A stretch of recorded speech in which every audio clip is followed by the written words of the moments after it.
But let's be honest, that's going to be hard to do. So instead, let's focus on some questions that you can ask to get excellent information from your reader that you can use.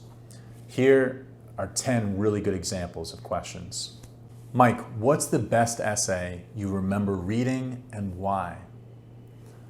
Mike, how do you prepare your potential admits to advocate for them at committee? Mike, when you're in committee, what is your favorite question to ask when you're on the fence about another candidate that a colleague is pitching you? Mike, do you have a typical format for how you present your potential admits in committee? And what do you focus on to convince your colleagues to take your students over theirs?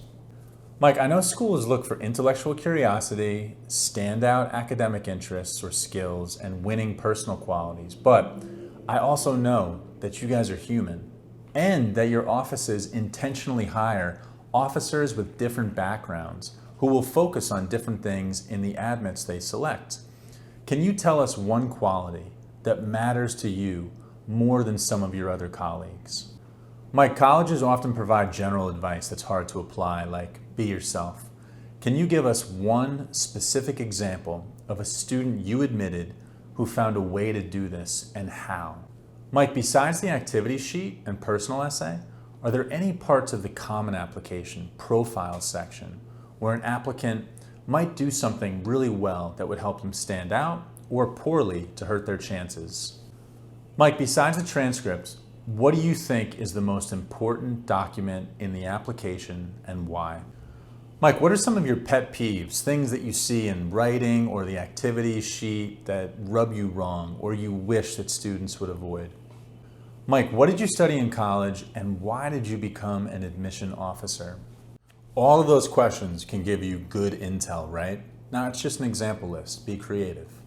An easy way to generate questions is to think of the most surprising things that I've told you in this course. Then bounce it off another admission reader to get their take on it. Now keep in mind, at these events, they may try to gloss over the answer, especially if you ask something that's too specific.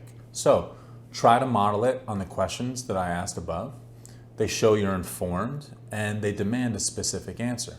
But do not frame your question in an antagonistic way. I've had students do that. So I heard from my Stanford admission officer that you guys need to see the most demanding box checked. Otherwise, our chances are even lower. Is that true? Don't do that. Instead, just ask, hey, I know rigor is really important, and I've researched the school report form, and I see that our counselors have to check a box for how demanding our course load is compared to other students. How important is that to you? Right? That makes sense. That's the way to handle it.